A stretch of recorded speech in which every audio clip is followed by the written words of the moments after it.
Hey guys, a lot of people have been asking about my INTEX excursion number 5. They've been emailing me a lot of questions. I like that. Keep those coming. But I decided to make a video for you guys to see exactly what you'll get if you buy this inflatable boat. So over here, this is actually the bag that the boat comes in. It's a pretty big bag, a big duffel bag, you can see. In any case, this is the size. I'd say it probably weighs about 35, 40 pounds maybe. Let me just quickly show you what you'll be getting when you get your boat. This is all your stuff. So this is just the paddle. It's pretty simple, self-explanatory. I guess all you do with this, you just pop it in like this. This end goes on here. And of course you have 2 of these paddles, so I think that's pretty easy to figure out. I've got the boat on the ground here. You can see the length of the thing.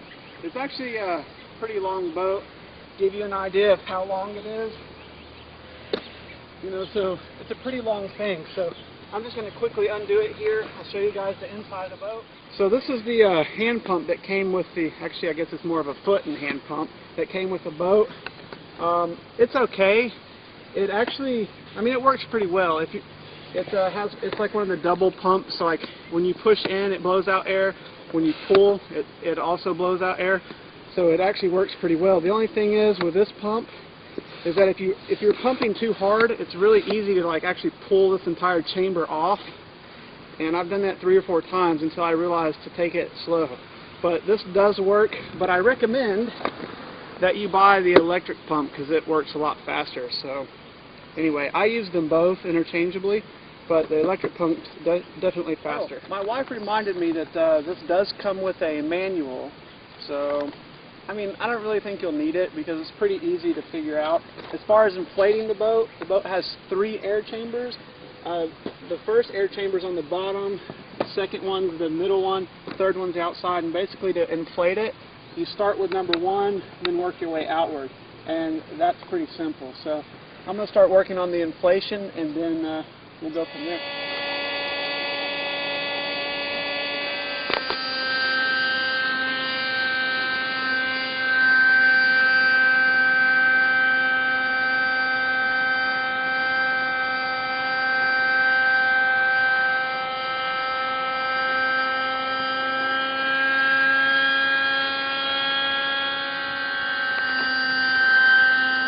The boat inflated. I didn't go quite as stout as I would normally because actually I think it's getting ready to rain on me here. So anyway, you can see the 3 chambers are full. I wanted to show you the back of the boat right here. It actually, on some of the specs you might see online, it'll give you different numbers, but this is actually what the boat says. It's good for 1,000 pounds.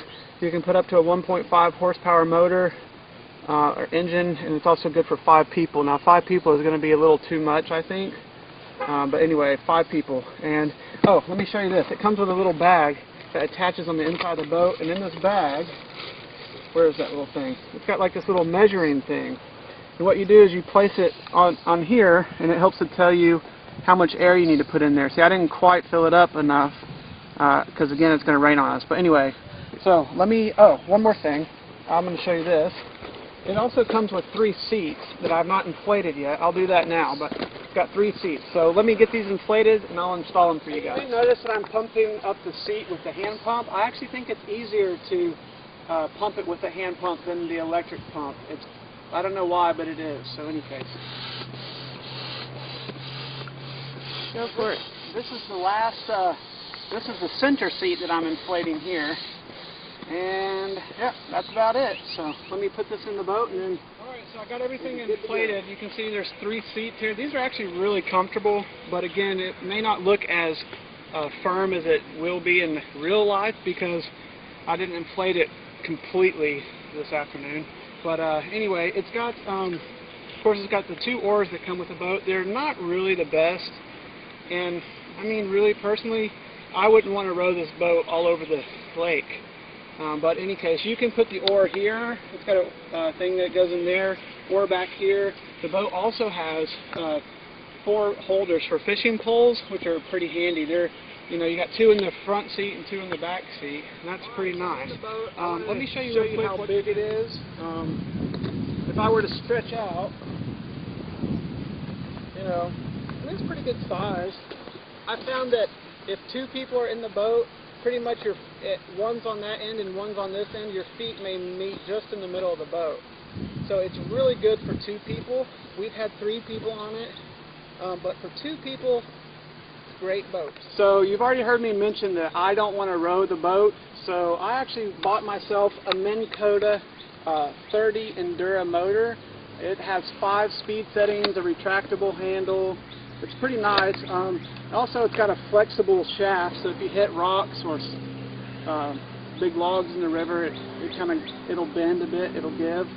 I also picked up a 125 amp hour deep cycle marine battery. I bought this at Walmart, and roughly the way this works with these motors, at least this is how it was explained to me. Like, this is a 30 pound thrust. A 30 pound thrust pulls about 30 amp hours each hour on its highest setting. So if you get a 40 or a 50, it's going to pull 40 amps or 50 amps on the highest setting. In the longest that we've had the boat out, my wife and I have gone out, and also then with her brother, so the 3 of us went out. I think we were out for just over maybe 3 to 3.5 hours. That was about as long as I felt like trying on this battery. Also, you're going to need a battery charger, a speed charger or trickle charge, something to keep your battery up. And also you're going to need a motor mount. And this is really simple. Basically, because I'm not in the water, this will be on the back of your boat, and all you have to do, and the motor's really light. I mean, this just slides right on like this, and it's mounted to your boat. It's really easy. And I think, oh yeah, well, let me just show you where this goes. So follow me around to the back of the boat. And the motor mount basically hooks in the back like that, and then you can just slide your motor down. And then what I usually do with the battery, I set the battery next to me on the seat. It is a pretty heavy battery, so once again, back over this way. Man, this battery is really heavy. What I like to do, I use a little cardboard box that I put down next to me, and then I set the battery on that because it is really heavy.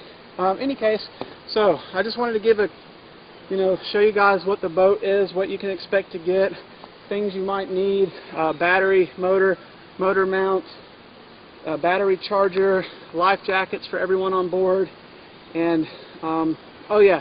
They also say that if you have a motor on your boat, it has to be registered. I did get a registration, but I didn't put any numbers on the boat yet. I did get pulled over by a Coast Guard guy, and he told me he didn't really care about the registration. He just wanted to know if we had life jackets. So, I don't know, but yeah, I think it's a pretty good boat, and for the money, you can't beat it. So, thanks.